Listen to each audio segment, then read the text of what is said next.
ಹೊಸ ವರ್ಷದ ಎರಡನೇ ವಾರದ ಮೊದಲನೇ ದಿನದಲ್ಲಿ ಇವತ್ತು ನಾವು ಸೇರಿ ಬಂದಿದ್ದೇವೆ. ಸೊ ಆಸಪ್ಪನು 77ನೇ ಕೀರ್ತನೆ 5ನೇ ವಚನದಲ್ಲಿ ಆತನು ಈ ರೀತಿಯಾಗಿ ಮಾತಾಡುವನಾಗಿದ್ದಾನೆ. ಹಳೆಯ ದಿನಗಳನ್ನು, ಪುರಾತನ ವರ್ಷಗಳನ್ನು ಯೋಚಿಸುವೆನು ಎಂಬುದಾಗಿ. ಆ ವರ್ಷ ಕಳೆದು ಹೋದಂತ ವರ್ಷಗಳು, ದಿನಗಳನ್ನ ನಾನು ಯೋಚಿಸುವೆನು ಎಂಬುದಾಗಿ ಆಸಪ್ಪನು ತನ್ನ ಚಿಂತೆಯನ್ನ, ಭಾರವನ್ನ ಕೀರ್ತನೆ ಮುಖಾಂತರ ತಿಳಿಸುವನಾಗಿದ್ದಾನೆ. 10 ಮತ್ತು 11ನೇ ವಚನದಲ್ಲಿ ಆತನ ಭುಜಬಲ ಪರಾಕ್ರಮವನ್ನ ನಾನು ಜ್ಞಾಪಕ ಮಾಡಿಕೊಳ್ಳುವೆನು ಎಂಬುದಾಗಿ ಆತನು ಹೇಳ್ತಾನೆ. ಪರಾತ್ಮರನ ಭುಜಬಲವು ಪ್ರಕಟವಾದ ವರ್ಷಗಳನ್ನು ಜ್ಞಾಪಿಸಿಕೊಳ್ಳುವನು. ದೇವನಾಮದ ಸ್ತೋತ್ರವಾಗಲಿ. ಬೇರೆ ಹೊಸ ವರ್ಷ ನಮಗೆ ಅದು ದಿನಾಂಕದೊಂದಿಗೆ ಮಾತ್ರ. ನಾವು ಹೊಸದಾಗಿ ಹುಟ್ಟಿದಂಥವರು, ದೇವರ ರಾಜ್ಯಕ್ಕೆ ಸೇರಿಸಲ್ಪಟ್ಟಂತವರು, ದೇವರಿಂದ ಕರೆಯಲ್ಪಟ್ಟಂತ ಜನಾಂಗಕ್ಕೆ, ಹೊರಗಿನಿಂದ ಕರೆಯಲ್ಪಟ್ಟ ಹೊರಗಿನಿಂದ ಕರೆಯಲ್ಪಟ್ಟಂತ ಅನ್ಯರಾದಂತ ನಮ್ಮನ್ನ ಆತನ ಸಾನ್ನಿಧ್ಯ, ಆತನ ಅನ್ಯೋನ್ಯತೆ ನಮಗೆ ಕೊಟ್ಟಿದ್ದಾನೆ. ಹಾಗಾಗಿ ನಿಮ್ಮನ್ನೆಲ್ಲ ಕರ್ತನ ಹೆಸರಿನಲ್ಲಿ ಸ್ತುತಿಸ್ತೇನೆ. ಅಲ್ಪನು ಗಣನೆಬಾರ್ದನು, ವಾಕ್ಯ ಹೇಳುವಂತಹ ಯೋಗ್ಯತೆ ಇಲ್ಲದಂತ ನನ್ನನ್ನ ದೇವರು ಮಹಾಕೃಪೆ, ಕನಿಕರ, ದಯೆ ಕೊಟ್ಟು ನಡೆಸಿದ್ದಕ್ಕಾಗಿ ದೇವರನ್ನ ನಾನು ವಂದಿಸುವನಾಗಿದ್ದೇನೆ.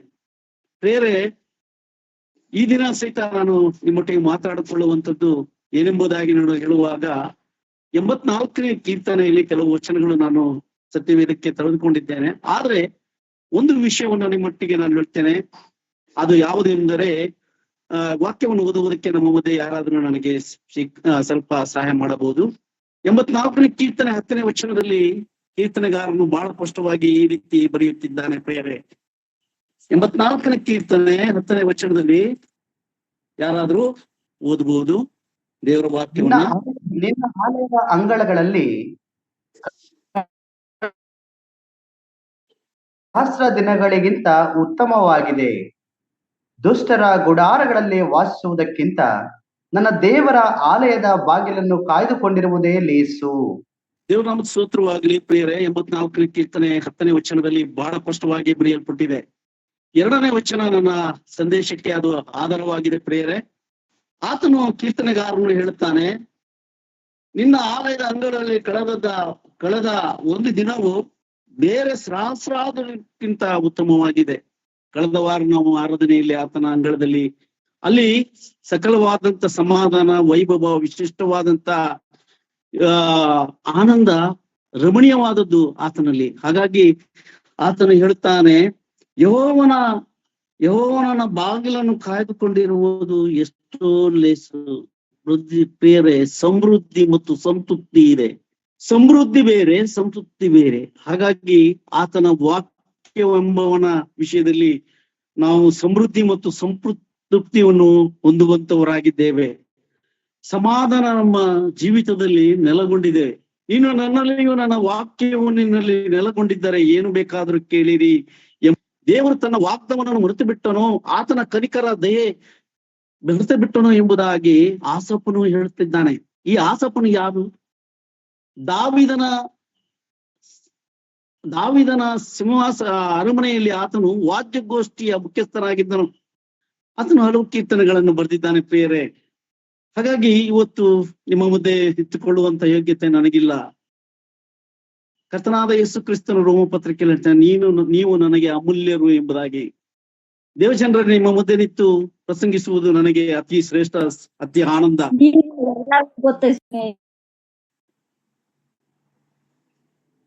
ಪ್ರಿಯರೇ, ಇವತ್ತು ನಾನು ಮಾತಾಡುವಂಥದ್ದು, ನಾನು ಮಾತಾಡುತ್ತಾ ಬಂದೇನೆ ಇಬ್ರಿಯ ಪತ್ರಿಕೆ 1ನೇ ಅಧ್ಯಾಯ 3ನೇ ವಚನದ ಆಧಾರದ ಮೇಲೆ. ಆ ವಚನ ಯಾವುದು ಎಂಬುದಾಗಿ ನೋಡುವಾಗ, ಒಬ್ಬರೇ ದೇವರು ಒಬ್ಬರೇ. ಅದರಲ್ಲಿ ಯಾರು ಎಂಬುದಾಗಿ ನಾನು ಹೇಳುತ್ತಾ ಬಂದಿದ್ದೇನೆ. ಅಲ್ಲಿ ಮತ್ತೆ ಹೊರಳಿ ಹೋಗುವುದಿಲ್ಲ. ಜೀವ ಸ್ವರೂಪನಾದ ನನ್ನ ಕರ್ತನಾದ ಯೇಸು ಕ್ರಿಸ್ತನು ಈ ಲೋಕಕ್ಕೆ ಬಂದದ್ದು ಆತನೇ. ಆ ಒಬ್ಬನೇ ದೇವರು ನನ್ನ ಕರ್ತನಾದ ಯೇಸು ಕ್ರಿಸ್ತನು. ಒಬ್ಬನೇ ಸತ್ಯದೇವರಾದ ನಿನ್ನನ್ನು ನೀನು ಕಳಿಸಿಕೊಟ್ಟ ಯೇಸು ಕ್ರಿಸ್ತನನ್ನು ತಿಳಿಯುವುದೇ ನಿತ್ಯ ಜೀವವಾಗಿದೆ. ಪ್ರಿಯರೇ, ಈ ಲೋಕಕ್ಕೆ ದೇವರು ಮನುಷ್ಯನನ್ನು ನೋಡುವುದಕ್ಕೆ ಅಸಾಧ್ಯವಾದಂತ ಸ್ಥಿತಿಯಲ್ಲಿ ಮೋಶೆಗೆ ಹೇಳ್ತಾನೆ, ನಾನು ನಿನ್ನನ್ನು ನೋಡಬೇಕು ಎಂಬುದಾಗಿ ಆಸೆ ಪಟ್ಟಾಗ ಆತನಿಗೆ ಕನಿಕರ ದಯೆ ತೋರಿಸಿದಂತ ದೇವರು ಆತನಿಗೆ ಮಾತಾಡುವಂತ ವಚನ ನಾವು ವಿಮೋಚನ ಕಾಂಡ 33ನೇ ಅಧ್ಯಾಯ 20ನೇ ವಚನವನ್ನ ಒಮ್ಮೆ ಓದಿಕೊಂಡು ಸ್ವಲ್ಪ ವಿಷಯವನ್ನ ಧ್ಯಾನಿಸುತ್ತಾ ಬರೋಣ ಪ್ರಿಯರೇ. ವಿಮೋಚನ ಕಾಂಡ 33:20 ಬಹಳ ಸ್ಪಷ್ಟವಾದಂತ ಮಾತು ಅಲ್ಲಿ ಬರೆಯಲ್ಪಟ್ಟಿದೆ. ವಿಮೋಚನ ಕಾಂಡ. ಆದರೆ ಆತನು ಅವನಿಗೆ, ನೀನು ನನ್ನ ಮುಖವನ್ನು ನೋಡುವುದಕ್ಕಾಗದು, ಮನುಷ್ಯರಲ್ಲಿ ಯಾವನೂ ನನ್ನನ್ನು ನೋಡಿ ಜೀವಿಸಲಾರನು ಎಂದು ಹೇಳಿದನು. Thank you brother. ದೇವನಾಮ ಸ್ತೋತ್ರವಾಗ್ಲಿ ವಾಕ್ಯಕ್ಕಾಗಿ ಪ್ರಿಯರೇ. ದೇವರನ್ನು ನೋಡಿ ಬದುಕುವವರು ಅಸಾಧ್ಯ ಎಂಬುದಾಗಿ ದೇವರೇ ನಮ್ಮನ್ನ ಎಚ್ಚರಿಸಿದ್ದಾನೆ ಪ್ರಿಯರೇ. ದೇವರನ್ನು ನೋಡಿದವರು ಯಾರು ಇಲ್ಲ ಎಂಬುದಾಗಿ ನಾವು ಹಳೆಯ ಸತ್ಯವೇದದಲ್ಲಿ ಬಹಳ ವಿಷಯಗಳನ್ನು ನೋಡ್ತೇವೆ. ಆದರೂ ಸಹಿತ ನಾವು ದೇವರನ್ನ ನೋಡಿದ್ದೇವೆ ಎಂಬುದಾಗಿ ಇದೇ ಸತ್ಯವೇದದಲ್ಲಿ ಬರೆಯಲ್ಪಟ್ಟಿದೆ. ಹಾಗಾದರೆ ಆ ಸತ್ಯವೇದದ ವಾಕ್ಯಗಳನ್ನು ನಾವು ಮೇಲಕ್ಕೆ ಹಾಕೋಣ ಪ್ರಿಯರೇ. ನಾವು ಆದಿಕಾಂಡದ ವಿಷಯದಲ್ಲಿ ನಾವು ಹೋಗ್ತೇವೆ. ಒಂದ್ ನಿಮಿಷ. ಆದಿಕಾಂಡ 16ನೇ ಅಧ್ಯಾಯ 13ನೇ ವಚನವನ್ನ ನಾವು ಓದಿಕೊಳ್ಳೋಣ. ಕೆಲವು ವಚನಗಳನ್ನು ಮಾತ್ರ ನಾನು ಓದುತ್ತಾ ಹೋಗುತ್ತೇನೆ. ಆದಿಕಾಂಡ 16:13 ಅವಳು ಓದಿಕೊಳ್ಳೋಣ. ಅವಳು ನನ್ನನ್ನು ನೋಡುವಾತನನ್ನು ನಾನು ಇಲ್ಲಿಯೂ ನೋಡಿದ್ದೇನಲ್ಲ ಅಂದುಕೊಂಡು ತನ್ನ ಸಂಗಡ ಮಾತಾಡಿದ್ದ ಯೆಹೋವನಿಗೆ ಎಲ್ಲವನ್ನೂ ನೋಡುವ ದೇವರೆಂದು ಹೆಸರಿಟ್ಟಳು. ಸಾಕು ಪ್ರಿಯರೇ, ಸಾಕು ಬ್ರದರ್. ದೇವ ನಮ್ ಸ್ತೋತ್ರವಾಗಲಿ. ದೇವರ ಮುಖವನ್ನು ನೋಡಿ ಬದುಕುಳಿಯಲು ಯಾರಿಂದಲೂ ಆಗುವುದಿಲ್ಲ ಎಂಬುದಾಗಿ 20ನೇ ವಚನದಲ್ಲಿ ಬರೆಯಲ್ಪಟ್ಟಿದೆ ಪ್ರಿಯರೇ. ಇದರ ಅರ್ಥ ಯಾರಿಂದಲೂ ದೇವರ ಅನಾವರಣಗೊಂಡಿರುವ ಪ್ರಭಾವವನ್ನು ನೋಡಲು ಆಗುವುದಿಲ್ಲ, ಆತನ ಸಮೀಪಕ್ಕೆ ಹೋಗಲು ಆಗದಂತ ಬೆಳಕಿನಲ್ಲಿ ಆತನು ಜೀವಿಸುತ್ತಾನೆ ಎಂಬುದಾಗಿ ಪೌಲನು ತಿಮೋತಿಗೆ ತನ್ನ ಪತ್ರಿಕೆಯಲ್ಲಿ 1 ತಿಮೋತಿ ಇದಕ್ಕೆ ಉತ್ತರ ಏನೆಂದರೆ, ದೇವರನ್ನು ಪ್ರತಿನಿಧಿಸುತ್ತಿದ್ದ ಯೇಸು ಕ್ರಿಸ್ತನನ್ನು ನೋಡಿದರು. ಕೆಲವೊಮ್ಮೆ ಆತನು ಕರ್ತನ ದೂತನ ಹಾಗೆ ಕಾಣಿಸಿಕೊಂಡನು. ಈ ಸಿದ್ಧಾಂತ ವಿಷಯದಲ್ಲಿ ಚರ್ಚೆಗಾಗಿ ನ್ಯಾಯಸ್ಥಾಪಕರು 6ನೇ ಅಧ್ಯಾಯದವನ್ನ ನಾವು ಪರಿಶೀಲಿಸಿದಾಗ, ಸತ್ಯವೇದದ ವಾಕ್ಯವನ್ನು ನೋಡುವಾಗ ನಮಗೆ ಸ್ಪಷ್ಟವಾಗಿ ತಿಳುವಳಿಕೆ ಬರುತ್ತದೆ ಪ್ರಿಯರೇ, ದೇವರನ್ನ ತಿಳಿಯುವುದು ಹೇಗೆ ಎಂಬುದಾಗಿ. ಪ್ರಿಯರೇ, ಆತನು ಕೆಲವೊಮ್ಮೆ ಮನುಷ್ಯನಾಗಿ ಮತ್ತು ಕೆಲವೊಮ್ಮೆ ಸ್ವರವಾಗಿ ಪ್ರಕಟಿಸಿಕೊಂಡನು ಎಂಬುದಾಗಿ ನಾವು ನೋಡುವರಾಗಿದ್ದೇವೆ. ಈ 24ನೇ ಅಧ್ಯಾಯ ನಾನು ವಿಮೋಚನ ಕಾಂಡ 9ರಿಂದ 10ನೇ ವಚನದಲ್ಲಿ ನಾವು ನೋಡುವರಾಗಿದ್ದೇವೆ. ಹಾಗೆ ಧರ್ಮೋಪದೇಶ ಕಾಂಡ 4:12ರಲ್ಲಿಯೂ ಸಹಿತ ತಂದೆಯ ಎದೆಯಲ್ಲಿ ಏಕಪುತ್ರ ದೇವರನ್ನು ಕ್ರಿಸ್ತನನ್ನು ದೇವರ ಪ್ರಭಾವ ಪ್ರಕಾಶವಾಗಿದ್ದಾನೆ ಮತ್ತು ಆತನು ತತ್ವದ ಚಿತ್ರಣವಾಗಿದ್ದಾನೆ ಎಂಬುದಾಗಿ ಇಬ್ರಿಯ ಪತ್ರಿಕೆ 1:3ರಲ್ಲಿ ನಾವು ಈಗ ಮಾತಾಡುತ್ತಿರುವಂತ ವಿಷಯವಾಗಿದೆ ಪ್ರಿಯರೇ. ಹಾಗಾಗಿ ಈ ಕಾರಣದಿಂದಲೇ ತನ್ನನ್ನು ನೋಡಿದ ಆತನು ತಂದೆಯನ್ನು ನೋಡಿದ್ದಾನೆ ಎಂಬುದಾಗಿ ಯೋಹಾನ ಸುವಾರ್ತೆ 14ನೇ ಅಧ್ಯಾಯ 9ನೇ ವಚನದಲ್ಲಿ ಬಹಳ ಸ್ಪಷ್ಟವಾಗಿ ಬರೆಯಲ್ಪಟ್ಟಿದೆ ಪ್ರಿಯರೇ. ದೇವರನ್ನು ನೋಡುವುದಕ್ಕೆ ಅಸಾಧ್ಯವಾದ ನಿಮಿತ್ತವಾಗಿ ಆತನೇ ಮಗನಾಗಿ ಕರ್ತನಾದ ಯೇಸು ಕ್ರಿಸ್ತನು ಈ ಲೋಕಕ್ಕೆ ಬಂದನು ಪ್ರಿಯರೇ. ಇದು ಹೇಗೆ ಎಂಬುದಾಗಿ ನೋಡುವಾಗ, ಅನಾದಿಯಲ್ಲಿ ಈ ಭೂಮಿ ಉತ್ಪತ್ತಿ ಆಗುವ ಮೊದಲೇ ಆ ತ್ರೇಕತ್ವ ಪರಲೋಕದಲ್ಲಿ ತಂದೆ ಮಗ ಪರಿಶುದ್ಧನ ಆತ್ಮನ ವಾಸವಿತ್ತು ಪ್ರಿಯರೇ. ಆತನು ತನ್ನನ್ನು ಪ್ರಕಟಿಸಿಕೊಂಡವನು ಎಂಬುದಾಗಿ ನಾವು ನೋಡುತ್ತೇವೆ. ಆದಿಕಾಂಡ 1ನೇ ಅಧ್ಯಾಯ 1ನೇ ವಚನದಿಂದ 3ನೇ ವಚನವರೆಗೂ ಬಹಳ ಸ್ಪಷ್ಟವಾಗಿ ಇಲ್ಲಿ ನೋಡುತ್ತೇವೆ. ಆದಿಯಲ್ಲಿ ದೇವರು ಎಂಬುದಾಗಿ ಇದೆ. ಆ ದೇವರನ್ನ ಪ್ರಕಟಿಸುವುದಕ್ಕಾಗಿ ಮಗನು ತಂದೆಯನ್ನು ಪ್ರಕಟಿಸುವುದಕ್ಕಾಗಿ ಹಳ ಒಡಂಬಡಿಕೆಯಲ್ಲಿ ಯೆಹೋವ ದೇವರನ್ನ ತಂದೆ ಎಂಬುದಾಗಿ ನಾವು ಕರೆಯಲ್ಪಟ್ಟಿದ್ದೇವೆ. ನಾನೇ ಇರುವಾತನು, ನಾನಲ್ಲದೆ ನಿಮಗೆ ದೇವರಿಲ್ಲ ಎಂಬುದಾಗಿ ಹೇಳಿದಂತವನು ನನ್ನ ಕರ್ತನ 3:14 ವಿಮೋಚನ ಕಾಂಡದಲ್ಲಿ ನಾವು ನೋಡುವರಾಗಿದ್ದೇವೆ ಪ್ರಿಯರೇ. ಸತ್ಯವೇದದ ಯಾವತ್ತೂ ಅದು ದೋಷವಿಲ್ಲದು ಪ್ರಿಯರೇ. ನಮ್ಮ ಬೋಧನೆ ನಮ್ಮ ಉಪದೇಶಗಳಲ್ಲಿ ತಪ್ಪಿದೆ ಹೊರತು ಸತ್ಯವೇದ ಆತ್ಮನಿಂದ ದೇವರಿಂದ ಬರೆಸಲ್ಪಟ್ಟಂತ ಮಾತು. ಈ ಸತ್ಯವೇದ ಪರಲೋಕದಲ್ಲಿ ಸ್ಥಾಪಿಸಲ್ಪಟ್ಟಂತ ಸತ್ಯಗಳ ಮರ್ಮಗಳನ್ನ ತನ್ನ ಭಕ್ತನಾದ ಅಪೋಸ್ತಲನಾದಂತಹ ಪೌಲನಿಗೆ ಅದು ಗೋಚರಪಡಿಸುವಂತದ್ದಾಗಿದೆ ಪ್ರಿಯರೇ. ಆತನ ವಿಷಯವನ್ನ ಆತನೇ ಹೇಳುತ್ತಾನೆ. ಧರ್ಮಶಾಸ್ತ್ರವನ್ನ ಪರಿಪೂರ್ಣವಾಗಿ ತಿಳಿದಂತ ಒಬ್ಬ ವ್ಯಕ್ತಿ ಎಂದರೆ ಅದು ಪೌಲನೇ ಆಗಿದ್ದಾನೆ ಪ್ರಿಯರೇ. ಇಬ್ರಿಯ ಪತ್ರಿಕೆ ಆತನ ಬರವಣಿಗೆ ಆತ್ಮನಿಂದ ಆತ್ಮನು ಆತನನ್ನು ಉಪಯೋಗಿಸಿಕೊಂಡನು. ಪ್ರಿಯರೇ, ಪೌಲನ ಆ ಒಂದು ಸಂಪೂರ್ಣವಾದ ಕ್ರಿಸ್ತತ್ವವನ್ನ ನಾವು ನೋಡುತ್ತೇವೆ, ಉಪದೇಶ ನೋಡುತ್ತೇವೆ, ಕ್ರಿಸ್ತದ ಪರಿಪೂರ್ಣವಾದ ಜೀವಿತವನ್ನು ನೋಡುತ್ತೇವೆ. ಸತ್ಯವೇದದಲ್ಲಿ ಆತನು ಎಲ್ಲವನ್ನೂ ಈ ಲೋಕದ ಎಲ್ಲ ವಿಷಯಗಳನ್ನು ನಾನು ಕಸವೆಂದೆಣಿಸುತ್ತೇನೆ ಎಂಬುದಾಗಿ ಹೇಳಿದಂತ ದೇವರು, ಒಬ್ಬನೇ ಸತ್ಯದೇವರಾದ ನಿನ್ನನ್ನು ನೀನು ಕಳಿಸಿಕೊಟ್ಟ ಯೇಸು ಕ್ರಿಸ್ತನನ್ನು ತಿಳಿಯುವುದೇ ನಿತ್ಯ ಜೀವವಾಗಿದೆ, ಮತ್ಯಾವುದು ಅಲ್ಲ. ಪ್ರಿಯರೇ, ಲೋಕದಲ್ಲಿ ಹಲವು ಧರ್ಮಗಳು ಇವೆ. Roman Catholic, Pentecost, Brethren, Seventh Day Adventist, ಇಂಥ ಹಲವು ಮತ್ತು ಯೆಹೋವ ಸಾಕ್ಷಿಗಳು. ಮುಸಲ್ಮಾನರು ಸಹಿತ ತಂದೆಯಾದ ದೇವರು ಎಂಬುದಾಗಿ ಅವರು ಸ್ವೀಕಾರ ಮಾಡುತ್ತಾರೆ. ಆತ್ಮನ ವಿಷಯದಲ್ಲಿ ಅವರು ಮಾತು ಸ್ವೀಕರಿಸುವುದಿಲ್ಲ. ಕರ್ತನಾದ ಯೇಸು ಕ್ರಿಸ್ತನ ಆ ಒಂದು ಏನು ಹೇಳ್ತಾರ ಅವರು, ಇಶಾನಬಿ ಎಂಬುದಾಗಿ ಆತನ ಕಾರ್ಯಗಳು, ಅದ್ಭುತ ಕಾರ್ಯಗಳು ಅವರೆಲ್ಲವನ್ನ ಉಪದೇಶಿಸುತ್ತಾರೆ. ಆದ್ರೆ ಆತನನ್ನು ದೇವರೆಂದು ಹೇಳುವುದಿಲ್ಲ.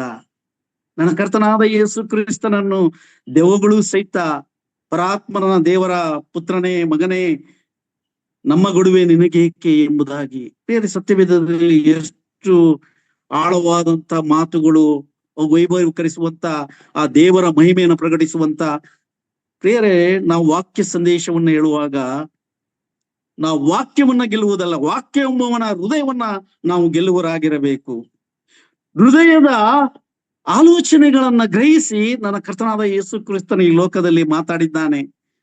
ಆತನನ್ನು ವರ್ಣಿಸುವುದು ಅತ್ಯಮೂಲ್ಯವಾದಂತ ಸಂಗತಿಯಾಗಿದೆ. ಪ್ರಿಯರೇ, ನಮ್ಮ ಜೀವಿತದಲ್ಲಿ ಅದು ಸಮಾಧಾನಕರವಾದಂತ ಜೀವಿತ ಅದಾಗಿದೆ. ಪ್ರಿಯರೇ, ನಿಕೋಮದವನು ಸಹಿತ ಯೇಸುವಿನ ಬಳಿಗೆ ಬಂದು ನಾನು ಹೊಸದಾಗಿ ಹುಟ್ಟುವುದು ಹೇಗೆ ಎಂಬುದಾಗಿ ಕೇಳಿದಂತ ಧರ್ಮಶಾಸ್ತ್ರವನ್ನು ತಿಳಿದಂತವನು, ಫರಿಸಾಯನು, ಶ್ರೀಮಂತನು, ದಶಾಂಶಗಳನ್ನು ಬೋಧಕನು, ಅಂತವರಿಗೆ ಯೇಸು ಕ್ರಿಸ್ತನು ಗ್ರಹಿಸಿ ಹೇಳಿದಂತವನು, ನೀನು ಹೊಸದಾಗಿ ಹುಟ್ಟದಿದ್ದರೆ ದೇವರ ರಾಜ್ಯಕ್ಕೆ ಬಾಧ್ಯರಾಗುವುದಿಲ್ಲ. ಯೇಸು ಕ್ರಿಸ್ತನು ಈ ಲೋಕದಲ್ಲಿ ಎಲ್ಲ ವಿಷಯಗಳನ್ನ ತಿಳಿಸಿರ್ತಾನೆ. ನರಕದ ವಿಷಯಗಳು ನಾವು ನೋಡಿದ್ದೇವೆ. ಪ್ರಿಯರೇ, ಲೂಕನ ಬರೆದ ಸುವಾರ್ತೆ 16ನೇ ಅಧ್ಯಾಯದಲ್ಲಿ ಆ ನರಕದ ಯಾತನೆಯನ್ನ ನೋಡಿದ್ದೇವೆ. ತಪ್ಪಿ ಹೋದ ಮಗನ ವಿಷಯವಾಗಿ ನೋಡಿದ್ದೇವೆ. ಆತನು ಯಹೂದಿ ಆದರೂ ಹಂದಿ ಕಾಯುವನಾದರೂ. ಪ್ರಿಯರೇ, ಯಹೂದಿಗಳು ಅಂತ ಕೆಲಸ ಮಾಡಲಾರರು. ಅವನು ತಿನ್ನುವುದಕ್ಕೂ ಸಹಿತ ಯೋಗ್ಯತೆ ಸಮಯವಿಲ್ಲದಾಗ ನನ್ನ ತಂದೆಯ ಮನೆಯಲ್ಲಿ ಹಲವು ಬಿಡಾರಗಳಿವೆ. 75ನೇ ಕೀರ್ತನೆ 6ನೇ ವಚನದ 7-6 ಕಾಣುತ್ತೇವೆ. ನನ್ನ ಉದ್ಧಾರವು ಯೆಹೋವನಿಂದಲೇ. ಮನುಷ್ಯನ ಜೀವಿತ, ಮನುಷ್ಯನ ಕಾರ್ಯಗಳು ಅದು ಯೆಹೋವನಿಂದ. ಅದು ಮೂಢನಿಂದಾಗಲಿ ಪಡುಗುಡವನಿಂದಾಗಲಿ ಬರುವುದಿಲ್ಲ, ಅದು ಯೆಹೋವನಿಂದಲೇ, ನನ್ನ ಕರ್ತನಾದ ಯೇಸು ಕ್ರಿಸ್ತನಿಂದಲೇ ಬರಬೇಕು. ಪ್ರಿಯರೇ, ಎಷ್ಟೋ ಜನರಿಗೆ ನನ್ನ ಕರ್ತನಾದ ಆದ ದೇವನನ್ನ ಈ ಲೋಕ ಸಂಚಾರದಲ್ಲಿ ಅವಮಾನ ಪಡಿಸಿದರು, ನಿಂದಪಡಿಸಿದರು, ಈಗ ಪಡಿಸುತ್ತಾ ಇದ್ದಾರೆ. ನನ್ನ ಪ್ರಿಯರೇ, ಯೇಸು ಕ್ರಿಸ್ತನನ್ನ ತಿಳಿಯಿರಿ, ನಿತ್ಯ ಜೀವ. 23:43 ಮತ್ತಾಯನ ಸುವಾರ್ತೆಯಲ್ಲಿ ಆ ಕಳ್ಳನು ಶಿಲುಬೆಯ ಮರಣದಲ್ಲಿ ಆತನಿಗೆ ವಾಗ್ದಾನ ಮಾಡಿದಂತ ನನ್ನ ದೇವರು, ಈ ಹೊತ್ತೇ ನನ್ನ ಸಂಗಡ ನೀನು ಪರದೇಶಿಯಲ್ಲಿ ಇರುವೆ. Hallelujah, praise the Lord. ದೇವರಿಗೆ ಮಹಿಮೆ, ಸ್ತೋತ್ರ. ಎಂಥ ನಿರ್ಧಾರ! ಕಠಿಣವಾದ ಶಿಲುಬೆಯ ಮರಣದ ವಿಮೋಚನೆಯ ಕಾರ್ಯದಲ್ಲಿ ಆತನು ತನ್ನ ನಿರ್ಧಾರವನ್ನ ಪ್ರಕಟಿಸಿದನು. ಪಾಪಿಗಳಿಗೆ ಆಶ್ರಯವನ್ನು ಕೊಟ್ಟನು. ಇಬ್ರಿಯ ಪತ್ರಿಕೆ 6ನೇ ಅಧ್ಯಾಯದಲ್ಲಿ ಯಾಜಕನ ಮನೆಯಲ್ಲಿ ಪಾಪಿಗಳಿಗೆ ಮರಣ ಶಿಕ್ಷೆಯನ್ನು ಮಾಡಿದವರಿಗೆ ಎಲ್ಲೂ ಆಶ್ರಯವಿರಲಿಲ್ಲ. ಆ ಆಶ್ರಯ ಯಾಜಕನಲ್ಲಿ ಇತ್ತು. ಆ ಯಾಜಕನು ನನ್ನ ಕರ್ತನಾದ ಯೇಸು ಕ್ರಿಸ್ತನೇ. ಮಲ್ಕಿಜೇದಕನಕ್ಕಿಂತಲೂ ಶ್ರೇಷ್ಠವಾದ ಯಾಜಕನು. ಆತನಿಗೆ ಮರಣವಿಲ್ಲ, ಆತನಿಗೆ ನಿರಂತರ ಜೀವಿಸುವವನಾಗಿದ್ದಾನೆ. ಪ್ರಿಯರೇ, ನಾವಾದರೂ ಯಾಜಕತ್ವ ಮಾಡುವರಾದರೆ ಮರಣಕ್ಕೆ ಗುರಿಯಾಗಿದ್ದೇವೆ. ಅದು ಸದಾ ಕಾಲ ಇರುವಂತ ಯಾಜಕರು ನನ್ನ ಕರ್ತನಾದ ಯೇಸು ಕ್ರಿಸ್ತನು. ಆತನನ್ನ ದೃಷ್ಟಿಸಿ ಇಬ್ರಿಯ ಪತ್ರಿಕೆ 3ನೇ ಅಧ್ಯಾಯ 1ನೇ ವಚನದಲ್ಲಿ ನಾವು ಆತನನ್ನ ಲಕ್ಷ್ಯ ಬಿಟ್ಟು ನೋಡಬೇಕು ಪ್ರಿಯರೇ.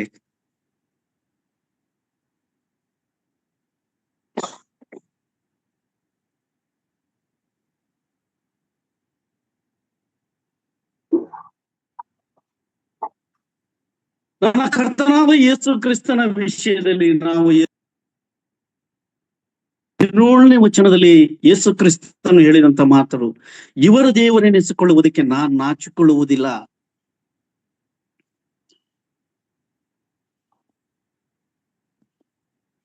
ಪಾಪಿಗಳ ದೇವರೆಂದು ಹೇಳುವುದಕ್ಕೆ ಆತನು ನಾಚಿಕೊಳ್ಳುವುದಿಲ್ಲ ಪ್ರಿಯರೇ. ಹಾಗಾಗಿ ಆತನು ನೋಡುವುದಕ್ಕೆ ಅಸಾಧ್ಯವಾದ ಸಮಯದಲ್ಲಿ ಆತನೇ ಈ ಲೋಕಕ್ಕೆ ಮನುಷ್ಯನಾಗಿ ಬಂದನು ಪ್ರಿಯರೇ. ಇದು ಸತ್ಯವೇದದ ಸತ್ಯ. ತಂದೆ ಮಗ ಪರಿಶುದ್ಧ ಆತ್ಮನ ಆ ವಾಕ್ಯ ಸಂದೇಶದಲ್ಲಿ ನಾವು ನೆಲೆಗೊಂಡಿದ್ದೇವೆ. ಅವರು ದೇವರುಗಳಲ್ಲ, ದೇವರು ಉಪದೇಶದಲ್ಲಿ ಇದು. ತಂದೆಯಾದ ದೇವರು, ಮಗನಾದ ದೇವರು, ಪವಿತ್ರಾತ್ಮನ ದೇವರು, ದೇವರುಗಳಲ್ಲ, ಒಬ್ಬನೇ. ಶರೀರ, ಆತ್ಮ, ಪ್ರಾಣ ಇವೆಲ್ಲ ಸೇರಿ ಮನುಷ್ಯನು.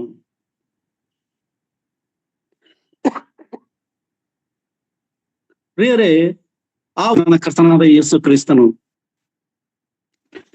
ನಿರ್ಮಲ ಚಿತ್ತರು ಧನ್ಯರು ಎಂಬುದಾಗಿ ಆತನು ಹೇಳಿದ್ದಾನೆ. ಈ ಲೋಕದ ದೇವರಿಗಾಗಿ, ದೇವರಲ್ಲಿ ಶ್ರೀಮಂತಿಕೆ ಇರುವವರಿಗೆ ಮಾತ್ರ ಆತನು ಹೇಳಿದ್ದಾನೆ. ನನ್ನ ಪ್ರಿಯ ಸೋದರ ಸೋದರಿಯರೇ, ಹೊಸ ವರ್ಷದಲ್ಲಿ ನಾವು ಮನುಷ್ಯನ ಹೃದಯವನ್ನ ಗೆಲ್ಲಬೇಕು ದೇವರ ವಾಕ್ಯದಿಂದ. ಮನುಷ್ಯನ ಹೃದಯದಲ್ಲಿ ಆತನ ವಾಕ್ಯ ಎಂಬುವನ ಮಾತು ನಡೆಯಬೇಕಾಗಿದೆ. ಬೇರೆ ಯೋಹಾನ ಸುವಾರ್ತೆ 1ನೇ ಅಧ್ಯಾಯ 14ನೇ ವಚನದಲ್ಲಿ ಅಲ್ಲಿ ಹೀಗೆ ಬರೆಯಲ್ಪಟ್ಟಿದೆ. ಬ್ರದರ್ ಓದಿ. ವಾಕ್ಯ ಎಂಬುವನು ಎಂಬುದಾಗಿ ಇರುವಾಗ ಅಲ್ಲಿ ಯೇಸು ಎಂಬುದಾಗಿ ಹಾಕಿ ಓದಿದರೆ ನಮಗೆ ಸರಿಯಾಗಿ ಅರ್ಥವಾಗುತ್ತದೆ. ಸರಿ ಹೋಯ್ತು. ಈಗ ವಾಕ್ಯ ಎಂಬುವನು ನರಾವತಾರ ವ್ಯಕ್ತಿ ನಮ್ಮ ಮಧ್ಯದಲ್ಲಿ ವಾಸ ಮಾಡಿದನು, ನಾವು ಆತನ ಮಹಿಮೆಯನ್ನು ನೋಡಿದೆವು. ಈ ಯೇಸು ಎಂಬುವನು ನರಾವತಾರ ವ್ಯಕ್ತಿ ನಮ್ಮ ಮಧ್ಯದಲ್ಲಿ ವಾಸ ಮಾಡಿದನು. ಬೇರೆ ಯೇಸು ಕ್ರಿಸ್ತನು ನಮ್ಮ ಮಧ್ಯೆ ವಾಸ ಮಾಡಿದನು. 1ನೇ ಅಧ್ಯಾಯ 3ನೇ ವಚನದಲ್ಲೂ ಸಹಿತ ಈ ರೀತಿ ಬರೆಯಲ್ಪಟ್ಟಿದೆ, ಆತನ ಮೂಲಕವೂ ಸಮಸ್ತವೂ ಉಂಟಾಯಿತು. ನೋಡ್ರಿ, ಅಲ್ಲಿ ಬರೆಯಲ್ಪಟ್ಟಂತ ಮಾತು, ಉಂಟಾಗಿರುವ ವಸ್ತುಗಳಲ್ಲಿ ಆತನಲ್ಲಿದ್ದ ಒಂದಾದರೂ ಉಂಟಾಗಲಿಲ್ಲ. ಆತನಲ್ಲಿ ಜೀವವಿತ್ತು, ಆ ಜೀವವು ಮನುಷ್ಯರಿಗೆ ಬೆಳಕಾಗಿತ್ತು. ಪ್ರೇರೆ, ಎಷ್ಟು ಅದ್ಭುತವಾದಂತ ವಚನಗಳು ನಮ್ಮ ಸತ್ಯವೇದದಲ್ಲಿ ಇದೆ ಪ್ರೇರೆ. ಹಾಗಾಗಿ ಕರ್ತನಾದ ಯೇಸು ಕ್ರಿಸ್ತನೇ ಆ ದೇವರು, ಒಬ್ಬನೇ ದೇವರು, ನನ್ನ ಕರ್ತನಾದ ಯೇಸು ಕ್ರಿಸ್ತನು. ಆತನು ಮನುಷ್ಯನಾಗಿ ಈ ಲೋಕಕ್ಕೆ ಬಂದನು. ಆತನು ಹುಟ್ಟು ಬರಲಿಲ್ಲ, ಮೊದಲೇ ಇದ್ದವನು ಆತನು ವಾಗ್ದಾನ ಮಾಡಿದಂತೆ, ನಾನು ಆಸಪ್ಪನ ಕೀರ್ತನೆ ನಡೆದಾನೆ, ದೇವರು ಮಾಡಿದ ವಾಗ್ದಾನವನ್ನು ಮರೆತು ಬಿಟ್ಟವನೋ ಎಂಬ ಚಿಂತೆ ಆಸಪ್ಪನದು. ಪ್ರಿಯರೇ, ಹೊಸ ವರ್ಷದಲ್ಲಿ ನಾವು ಆತನು ಹುಟ್ಟು ಬರುವುದಕ್ಕೆ ಆತನು ಮೊದಲೇ ಇದ್ದವನು. ಆತನು ತನ್ನ ಬರುವಿಕೆಗಾಗಿ ತನ್ನ ಗುಡಾರವನ್ನ ಸಿದ್ಧಪಡಿಸಿ ಆತನು ರಕ್ತ ಮಾಂಸಧಾರಿಯಾಗಿ ಈ ಲೋಕಕ್ಕೆ ಬಂದನು. ಪ್ರಿಯರೇ, ಎಷ್ಟು ಅದ್ಭುತವಾದಂತ ವಾಕ್ಯ ಸಂದೇಶ ಸತ್ಯವೇದದಲ್ಲಿದೆ. ಆ ಸತ್ಯವೇದ ಎಲ್ಲಿ ಸ್ಥಾಪಿಸಲ್ಪಟ್ಟಿದೆ? ಪರಲೋಕದಲ್ಲಿ ಇದೆ ಪ್ರಿಯರೇ. ನಿಜವಾಗ್ಲೂ ಈ ಸತ್ಯವೇದ ನಮಗೆ ಸಿಕ್ಕಿರುವಂತ ಯುಗದಲ್ಲಿ ನಾವು ಬಹಳ ಅದ್ಭುತ ಶಾಲೆ, ನಾವು ಭಾಗ್ಯವಂತರು. ನಾವು ಪರಿಪೂರ್ಣವಾದಂತ ಧರ್ಮಶಾಸ್ತ್ರವನ್ನ ಬಂದಾಗ ಇನ್ನು ಯಾವ ವಾಣಿಯೂ ಇಲ್ಲ, ಯಾವ ಪ್ರವಾದನೆ ಇಲ್ಲ, ಯಾವ ಪ್ರವಾದಿಗಳಿಲ್ಲ, ಯಾವ ಅಪೋಸ್ತಲರೂ ಇಲ್ಲ. ಪರಿಪೂರ್ಣವಾದ ಧರ್ಮಶಾಸ್ತ್ರವನ್ನ ದೇವರು ನಮ್ಮ ಕೈಯಲ್ಲಿ ಇಟ್ಟಿದ್ದಾನೆ. ಇದನ್ನ ಹಗಲು ಜ್ಞಾನಿಸುವನು ಧನ್ಯನು ಎಂಬುದಾಗಿ ಕೀರ್ತನೆಗಾರನು ತನ್ನ ಕೀರ್ತನೆಯಲ್ಲಿ ಆತನು ಬರೆದಿಟ್ಟಿದ್ದಾನೆ. ಪ್ರಿಯರೇ, ನದಿಯ ದಡದಲ್ಲಿ ಬೆಳೆದಿರುವ ಮರಗಳು ಹಚ್ಚು ಹಸುರಾಗಿ ತಕ್ಕ ಕಾಲದಲ್ಲಿ ಫಲ ಕೊಡುತ್ತದೆ ಎಂಬುದಾಗಿ ಹೇಳಿದಂಥದ್ದು ಆ ಪವಿತ್ರಾತ್ಮನು ನಮ್ಮೊಳಗೆ ನೆಲೆದುಕೊಂಡು ಅದು ಯಾವಾಗಲೂ ಹಸುರಾಗಿರುತ್ತದೆ. ಇವತ್ತು ನಿನ್ನೆಯದಲ್ಲ ಪ್ರಿಯರೇ, ನಮ್ಮ ಜೀವಮಾನವೆಲ್ಲ ಆತನನ್ನು ಸ್ತುತಿಸುವುದಕ್ಕೆ ನಾವು ಯೋಗ್ಯರಾಗಿದ್ದೇವೆ. 31ನೇ ಕೀರ್ತನೆಯಲ್ಲಿ ದಾವಿದನು ಹೇಳ್ತಾನೆ, ನಾನು ಸತ್ತರೆ ಈ ಮಣ್ಣು ನಿನ್ನನ್ನು ಸ್ತುತಿಸುವುದು, ಈ ಮಣ್ಣು ನಿನ್ನ ಅದ್ಭುತ ಕಾರ್ಯಗಳನ್ನ ವರ್ಣಿಸುವುದು ಎಂಬುದಾಗಿ ಆತನು ತಿಳಿಸುಪಡಿಸುವನಾಗಿದ್ದಾನೆ. ಪ್ರೇರೆ, ನನ್ನ ಸಂದೇಶಕ್ಕೆ ಬರ್ತೀನಿ. ಇನ್ನು ನಾನು ಮೋಶೆ ವಿಚಾರದಲ್ಲಿ ಮತ್ತು ಆತನ ವಿಮೋಚನೆ ವಿಷಯದಲ್ಲಿ ಇನ್ನೂ ಮಾತಾಡಬೇಕು. ಆತ್ಮಸ್ವರೂಪನಾದಂತ ದೇವರನ್ನ ನೋಡುವುದಕ್ಕೆ ಅಸಾಧ್ಯ, ಯಾರು ಇದುವರೆಗೆ ನೋಡಿಲ್ಲ ಎಂಬುದಾಗಿ ಕರ್ತನಾದ ಯೇಸು ಕ್ರಿಸ್ತನೇ ನಮಗೆ ತಿಳಿಪಡಿಸಿದ್ದಾನೆ. ಸ್ನಾನಿಕನಾದ ಯೋಹಾನನು ಹೇಳ್ತಾನೆ, ಆತನನ್ನು ಹೆಚ್ಚಿಸಿಕೊಳ್ಳಬೇಕು ನಾನಲ್ಲ, ಆತನ ಚಪ್ಪಲಿಯ ಭಾರವನ್ನು ನಾನು ಹೊರಕೊಳ್ಳುವುದಕ್ಕೂ ಯೋಗ್ಯನಲ್ಲ. ನಮ್ಮ ಸಂದೇಶವೂ ಸಹಿತ ಪ್ರೇರೆ ಆತನು ಕೊಟ್ಟಂತ ದಾನ ಇದು. ಪ್ರೇರೆ 138ನೇ ಕೀರ್ತನೆ 8ನೇ ವಚನದಲ್ಲಿ ಹೀಗೆ ಬರೆಯಲ್ಪಟ್ಟಿದೆ. ಒಂದು ಮಾತು ಓದೋಣ ಪ್ರಿಯರೇ. 38ನೇ ಕೀರ್ತನೆ 8ನೇ ವಚನದಲ್ಲಿ ಬಹಳ ಸ್ಪಷ್ಟವಾಗಿ ಬರೆಯಲ್ಪಟ್ಟಿದೆ. ಯೆಹೋವನು ತನ್ನ ಕಾರ್ಯವನ್ನು ಸಿದ್ಧಿಗೆ ತರುವನು, ಯೆಹೋವನು ನಿನ್ನ ಕೃಪೆಯನ್ನು ಶಾಶ್ವತವಾದದ್ದು, ನೀನು ಕೈ ಹಚ್ಚಿದ ಕೆಲಸವನ್ನು ನೆರವೇರಿಸದೆ ಬಿಡಬೇಡ. ಪ್ರಿಯರೇ, ಇದರ ಅರ್ಥ ಏನು ಎಂಬುದಾಗಿ ನೋಡುವಾಗ ಆತನು ಹೇಳ್ತಾನೆ, ದೇವರ ಕಾರ್ಯಗಳಲ್ಲಿ ನಮ್ಮ ಉದ್ದೇಶವನ್ನು ಇಟ್ಟುಕೊಂಡಿದ್ದಾನೆ. ನಮ್ಮ ಉಪದೇಶ, ನಮ್ಮ ಕಾರ್ಯಗಳು ದೇವರ ರಾಜ್ಯಕ್ಕಾಗಿ, ನೀತಿಗಾಗಿ ತೋರ್ಪಡುವಂತ ಉದ್ದೇಶಗಳು ಆತನು ಇಟ್ಟುಕೊಂಡಿದ್ದಾನೆ. ನಮ್ಮ ಮುಖಾಂತರ ಆತನ ಮಹಿಮೆ ಪಡಿಸುವಂತ ಕಾರ್ಯಗಳು, ಉಪದೇಶಗಳು ಅದು ಲೋಕಕ್ಕೆಲ್ಲ ಸಾರಬೇಕು, ಲೋಕ ತಿಳಿದುಕೊಳ್ಳಬೇಕು ಎಂಬುದಾಗಿ. ಯೇಸು ಕ್ರಿಸ್ತನ ಮಾತು ಕೇಳದೆ ಹೋದರು ಪ್ರಿಯರೇ, ಮನುಷ್ಯನ ಆಲೋಚನೆಗೆ ಸಿಗಲಾರದಂತ ನನ್ನ ಕರ್ತನು, ಆತನು ಸತ್ಯವನ್ನೇ ಹಿಡಿದ್ದಾನೆ. ಮಾರ್ಗವು ಸತ್ಯವು ಜೀವವಾಗಿದ್ದೇನೆ ನಾನೇ ಎಂಬುದಾಗಿ, ನನ್ನನ್ನು ನೋಡಿದವನು ನನ್ನ ತಂದೆಯನ್ನು ನೋಡಿದ್ದಾನೆ ಎಂಬುದಾಗಿ ಯಹೂದಿಗಳೊಟ್ಟಿಗೆ ಆತನು ಸಂಚರಿಸಿ ಮಾತಾಡುತ್ತಿದ್ದನು. ಧರ್ಮಶಾಸ್ತ್ರದಲ್ಲಿ ಹೇಳಲ್ಪಟ್ಟಂತ ಮಾತು ನಾವು ಲೂಕನ ಬರೆದ ಸುವಾರ್ತೆ 24ನೇ ಅಧ್ಯಾಯ 44ನೇ ವಚನ, 25ನೇ ವಚನ, 24, 25, 27ರಲ್ಲಿ ಸಹಿತ ತನ್ನ ಶಿಷ್ಯರೊಟ್ಟಿಗೆ ಆತನು ತನ್ನ ವಿಷಯವನ್ನ ಪ್ರಕಟಿಸ್ತಾ ಇದ್ದಾನೆ. ಪ್ರಿಯರೇ, ನಾನು ಸಂದೇಶದಲ್ಲಿ ಇನ್ನೂ ಇದೆ ಆತನ ವಿಷಯವಾಗಿ ಮಾತಾಡುವುದಕ್ಕೆ. ಅದು ದೇವರ ವಾಕ್ಯದಲ್ಲಿ ಬರೆಯಲ್ಪಟ್ಟಿದೆ. 1 ಕೊರಿಂಥಿ 8ನೇ ಅಧ್ಯಾಯ 6ನೇ ವಚನದಲ್ಲಿ ಒಂದು ಮಾತು ಬರೆಯಲ್ಪಟ್ಟಿದೆ. ಈ ದಿನದ ಕೊನೆಯ ಸಂದೇಶ, ಇನ್ನು ಮುಂದೆ ನಾನು ಆ ಸಂದೇಶವನ್ನ ಮುಂದುವರಿಸ್ತೇನೆ ಪ್ರಿಯರೇ. ಯಾಕಂದ್ರೆ ನನ್ನ ಕರ್ತನಾದ ನಿಜ ಸಂಗತಿಗಳನ್ನ ಹೇಳದೇ ಇದ್ದರೆ ನನಗೆ ನಿದ್ರಿಸುವುದಕ್ಕೆ ಆಗುವುದಿಲ್ಲ ಪ್ರಿಯರೇ. CBFC ಇದೊಂದು ಅವಕಾಶ ನನಗೆ ಕೊಟ್ಟಿದೆ. ನನ್ನ ಜೀವಮಾನದಲ್ಲಿ CBFCಗೆ ಶ್ರೇಷ್ಠ ಸ್ಥಾನಮಾನ. ಎಷ್ಟೋ ದೇವ ಸೇವಕರ ನೋಟ್ಸ್ಗಳನ್ನು ನಾನು ಬರೆದಿಟ್ಟುಕೊಂಡಿದ್ದೇನೆ. ಈಗ ನಾನು ಸಂದೇಶಕ್ಕೆ ಬರುವಾಗ ಅವೆಲ್ಲ ಓದಿಕೊಂಡು ಸದಾ ಬರುವನಾಗಿದ್ದೇನೆ ಪ್ರಿಯರೇ. ರೋಮ 1 ಕೊರಿಂಥಿ 8ನೇ ಅಧ್ಯಾಯ 6ನೇ ವಚನವನ್ನ ಪೌಲನು ಹೇಳ್ತಾನೆ. ಆ ಪೌಲನ ಅಭಿಪ್ರಾಯವನ್ನ ನಾವು ತಿಳಿದುಕೊಳ್ಳೋಣ. ಪ್ರವೀಣ್ ಬ್ರದರ್, ಓದ್ತೀರಾ? ನಮಗಾದರೂ ಒಬ್ಬನೇ ದೇವರಿದ್ದಾನೆ, ಆತನು ತಂದೆ ಎಂಬಾತನೇ. ಆತನು ಸಮಸ್ತಕ್ಕೂ ಮೂಲ ಕಾರಣನು. ನಾವು ಆತನಿಗಾಗಿ ಉಂಟಾದೆವು ಮತ್ತು ನಮಗೆ ಒಬ್ಬನೇ ಕರ್ತ, ಆತನು ಯೇಸು ಕ್ರಿಸ್ತನೇ. ಆತನ ಮುಖಾಂತರ ಸಮಸ್ತವೂ ಉಂಟಾಯಿತು, ನಾವು ಆತನ ಮುಖಾಂತರ ಉಂಟಾದೆವು. ಸಾಕು. ದೇವನಾಮ ಸ್ತೋತ್ರವಾಗಲಿ ಈ ವಾಕ್ಯಕ್ಕಾಗಿ. ಪೌಲನು ತನ್ನ ದೈವಿಕ ಜ್ಞಾನದಲ್ಲಿ ಆತನು ಹೇಳುವನಾಗಿದ್ದಾನೆ. ಇಂತಹ ದೈವಿಕ ಜ್ಞಾನ ಪೇತ್ರನಿಗೂ ಯೋಹಾನನಿಗೂ ಸಿಗದೇ ಇರುವಂತ, ಧರ್ಮಶಾಸ್ತ್ರವನ್ನು ಪರಿಪೂರ್ಣವಾಗಿ ತಿಳಿದಂತ ಗಮಲಿಯನ ಪಾದ ಸನ್ನಿಧಿಯಲ್ಲಿ ಡಾಕ್ಟರ್ ಆಫ್ ಲಾ, ನನ್ನ ಕರ್ತನಾದ ಯೇಸು ಕ್ರಿಸ್ತನ ವಿಷಯವಾಗಿ ಆತನು ತಿಳಿದಂಥವನು. ಇಬ್ರಿಯ ಪತ್ರಿಕೆಯಲ್ಲಿ ಅದನ್ನೇ ಹೇಳುವಂಥದ್ದು. ಆತನ ವ್ಯಕ್ತಿತ್ವ, ಆತನ ಪ್ರಭಾವ, ಆತನ ವಿಮೋಚನೆ ಕಾರ್ಯಗಳು ಎಲ್ಲವನ್ನ ಆತನು 14 ಪತ್ರಿಕೆಗಳಲ್ಲಿ ತಿಳಿಸುತ್ತಾ ಬಂದಿದ್ದಾನೆ ಪ್ರಿಯರೇ.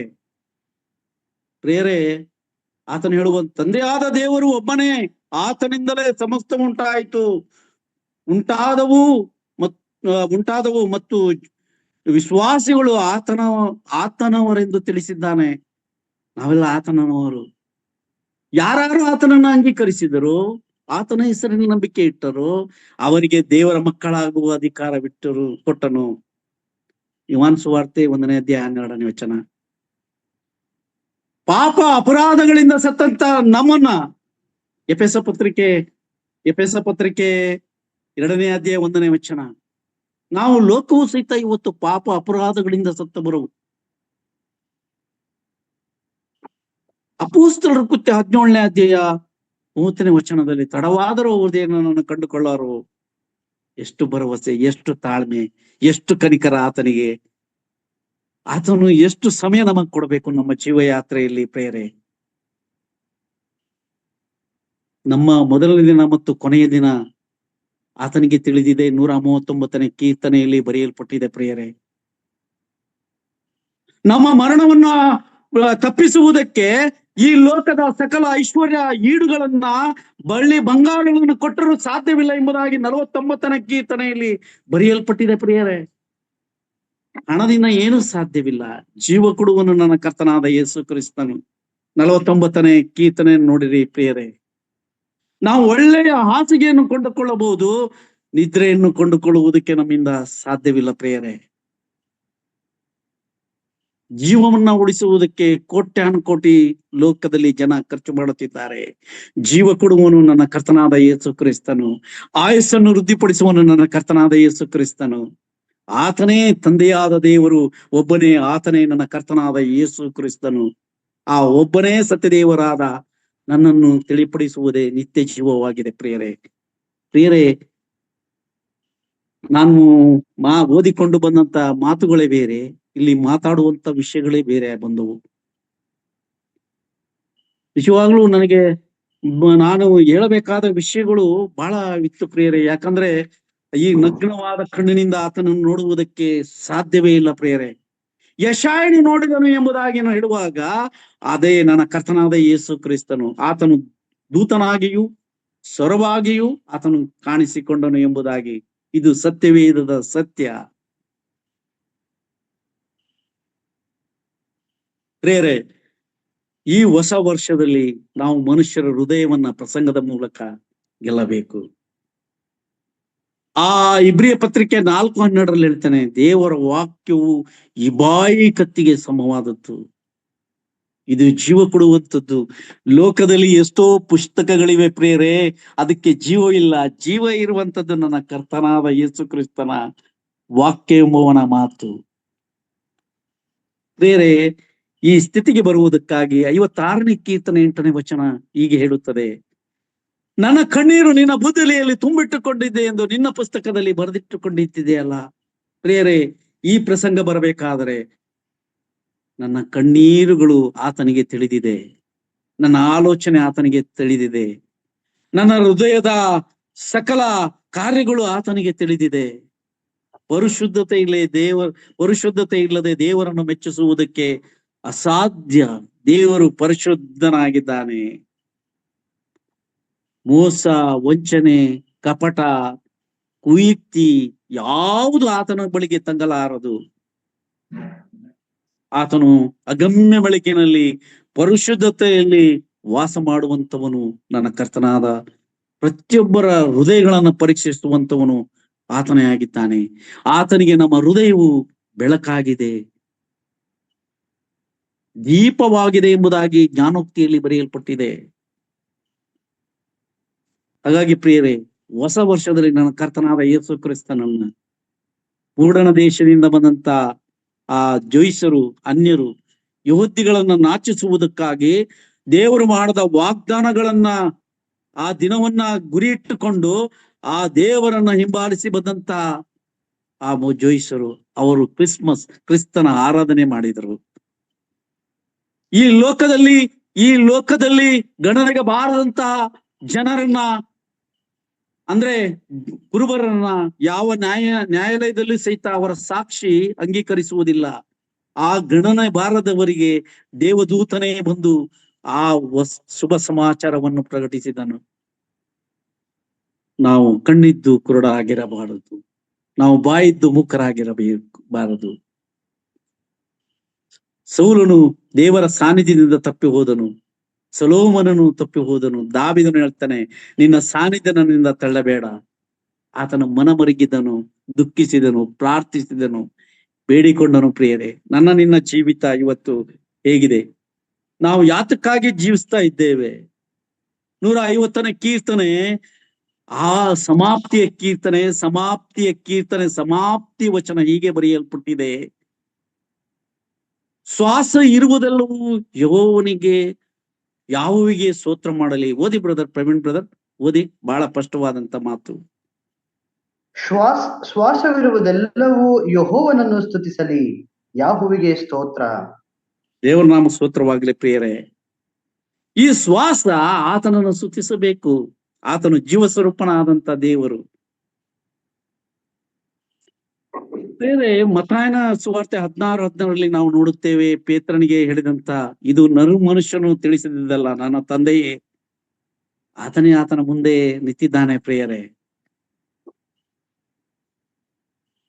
ನನ್ನ ಸಾಯವು ಎಲ್ಲಿಂದ ಬರುವುದು? ಭೂಮಿ ಆಕಾಶಗಳನ್ನು ಉಂಟು ಮಾಡಿದ ಯೆಹೋವನಿಂದಲೇ.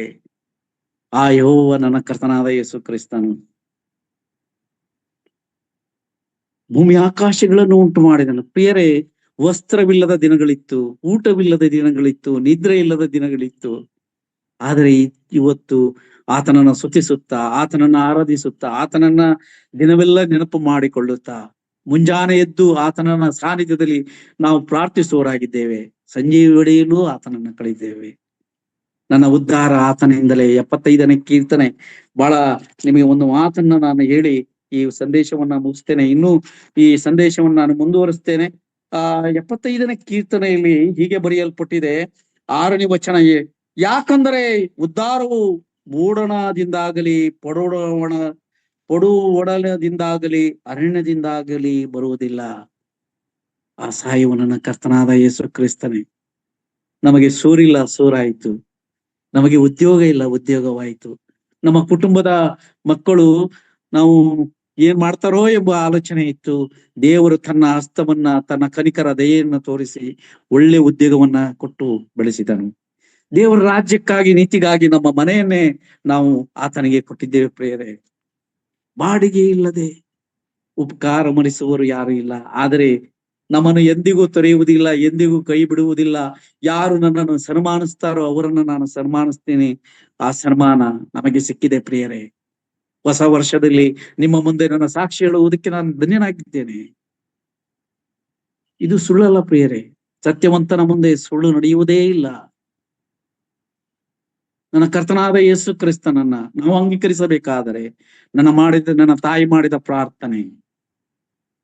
ಹಾಗಾಗಿ ಮೋಶೆಗೆ ಹೇಳ್ತಾನೆ, ನನ್ನ ನೋಡುವುದಕ್ಕೆ ಅಸಾಧ್ಯ, ನೋಡಿ ಬದುಕು ಉಳಿದವರು ಯಾರು ಇಲ್ಲ. ಹಾಗಾಗಿ ಆತನೇ ಮಗನಾಗಿ ಲೋಕಕ್ಕೆ ಬಂದನು. ಪ್ರಿಯರೇ, ಎಷ್ಟೋ ಜನ ಸಂದೇಶ ಯೇಸು ಕ್ರಿಸ್ತನ ದೇವರ ಮಗನು, ದೇವರಲ್ಲ. ಆ ಸಾಕ್ಷಿಗಳು ಸತ್ಯವೇದವನ್ನೇ ತಿರುಚಿ ಮಾತಾಡುವಂತವರು, ದೇವರಿಗೆ ಅವಮಾನ ಪಡಿಸುವಂತವರು. ದೇವರ ಸಭೆಯಲ್ಲಿ, ಸೋದರರ ಸಭೆಯಲ್ಲಿ ಸತ್ಯ ಸುವಾರ್ತೆ, ಸತ್ಯ ಮಾತುಗಳು ನಡೆಯುತ್ತಿದೆ. ಪ್ರಿಯರೇ, ಆತನನ್ನ ಕೊಂಡಾಡೋಣ. ಹೊಸ ವರ್ಷದಲ್ಲಿ ಆತನನ್ನೇ ನಾವು ದೃಷ್ಟಿಸಿ ನೋಡೋಣ. ಆತನಲ್ಲಿ ಭಯಭಕ್ತಿ ಉಳ್ಳವರಾಗೋಣ. ಭಯ ಮತ್ತು ಭಕ್ತಿ ದೇವರ ಕಡೆ, ನಮ್ಮ ದೇವರ ಭಯ ನಮ್ಮಲ್ಲಿ ಇದ್ದರೆ, ಕೀರ್ತನೆಗಾರನ ಹೇಳ್ತಾನೆ 34ನೇ, ಯೆಹೋವನಲ್ಲಿ ಭಯಭಕ್ತಿ ಉಳ್ಳವರನ್ನು ನಾನು ಕನಿಕರಿಸುತ್ತೇನೆ, ದಯ ತೋರಿಸುತ್ತೇನೆ, ಆ ದೀನರನ್ನು ಸದಾ ನೋಡುತ್ತೇನೆ. ಭಯ ಭಕ್ತಿ ಆತನ ನಡೆಸುವಂತನು, ಆತನನ್ನು ನಡೆಯುವಂತನು, ಆತನಿಗೆ ವಿಧೇಯರಾಗಿ ನಡೆಯುವುದಾದರೆ. ಬೇರೆ ಒಂದು ಸತ್ಯವನ್ನ ಹೇಳ್ತೇನೆ. ಈ ಲೋಕದ ಚಿತ್ರಗಾರನು ನನ್ನ ಕರ್ತನಾದ ಯೇಸು ಕ್ರಿಸ್ತನನ್ನು ಶಿಲುಬೆಯ ಮರಣದಲ್ಲಿ ಆ ಭಾಗಕ್ಕೆ ಆತನು ಚಿತ್ರವನ್ನು ಬಿಡಿಸಿ ಅದನ್ನ ಮುಚ್ಚುಮರೆ ಮಾಡಿದನು. ಶಿಲುಬೆಯ ಮರಣ ಅದು ಘೋರ ಮರಣ. ಬೇರೆ ಆತನು ಶಿಲುಬೆಯಲ್ಲಿ ಬೆತ್ತಲಾದನು. ಕಾರಣ, ಆದಾಮ ಹವ್ವಳರು ಪಾಪದ ನಿಮಿತ್ತ ಅವರು ಬೆತ್ತಲಾಗಿರುವ ವಿಷಯವನ್ನ ತಿಳಿದಾಗ ಅವರು ಆ ಪೊದೆಯಲ್ಲಿ ಅಡಗಿಕೊಂಡರು. ಅದನ್ನ ತನ್ನ ಶಿಲುಬೆಯಲ್ಲಿ ಆತನು ಹೊತ್ತುಕೊಂಡನು. ಪ್ರಿಯರೇ, ನಮಗೋಸ್ಕರ, ನಿಮಗೋಸ್ಕರ, ಲೋಕಕ್ಕೋಸ್ಕರ ಎಲ್ಲ ಅವಮಾನಗಳನ್ನ ಆತನು ಸಹಿಸಿಕೊಂಡನು. ಆತನೇ ನನ್ನ ಕರ್ತನಾದ ಯೇಸು ಕ್ರಿಸ್ತನು. ಆ ಪಾಪಿಯಾದಂತ ಕಳ್ಳನನ್ನ ಇವತ್ತೇ ನನ್ನೊಟ್ಟಿಗೆ ಪರದೇಶದಲ್ಲಿ ಎಂತ ಸ್ನೇಹಮಯಿ, ಎಂತ ಕರುಣಾಮಯಿ, ಎಂತ ಸೌಭಾಗ್ಯ. ನಮ್ಮ ಜೀವಿತದಲ್ಲೂ ನಾವು ಆತನನ್ನು ಅಂಗೀಕರಿಸುವುದಾದರೆ, ನಮ್ಮ ಪಾಪ ಆತನಲ್ಲಿ ಅರಿಕೆ ಮಾಡುವುದಾದರೆ, ಆತನೇ ಸರ್ವಾಧಿಕಾರವು ಆತನಿಗೆ ಕೊಡಲ್ಪಟ್ಟಿದೆ. ಕೊಲಸೆ ಪತ್ರಿಕೆ 1:16. ಕೊಲಸೆ ಪತ್ರಿಕೆ 2ನೇ ಅಧ್ಯಾಯ 9ನೇ ವಚನ ಹೇಳಿ ಮುಗಿಸ್ತೇನೆ. ಪ್ರವೀಣ್ ಬ್ರದರ್ ಓದಿ. 2:9. ಕೊಲಸೆ ಪತ್ರಿಕೆ 2:9. ಸಂಪೂರ್ಣ ಓದ್ತಾ ಇದ್ದೇನೆ. ಕ್ರಿಸ್ತನಲ್ಲಿಯೇ ದೇವರ ಸರ್ವ ಸಂಪೂರ್ಣ ತರಿಸಿ ವಾಸ ಮಾಡುತ್ತದೆ ಮತ್ತು ನೀವು ಆತನಲ್ಲಿದ್ದುಕೊಂಡೇ ಪರಿಪೂರ್ಣತೆಯನ್ನು ಹೊಂದಿದವರಾಗಿದ್ದೀರಿ. ದೇವರ ನಾಮ ಸ್ತೋತ್ರವಾಗಲಿ. ಪರಿಪೂರ್ಣತೆ ಆತನಲ್ಲೇ ಇದೆ.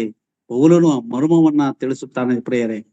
ಎಫೆಸ ಪತ್ರಿಕೆ 5ನೇ ಅಧ್ಯಾಯದ ಆ ಮರ್ಮದ ವಿಷಯವಾಗಿ ಎಫೆಸ ಪತ್ರಿಕೆಯಲ್ಲಿ ಪೌಲನು ಬಹಳ ಸ್ಪಷ್ಟವಾಗಿ ತಿಳಿಸುತ್ತಾ ಇದ್ದಾನೆ.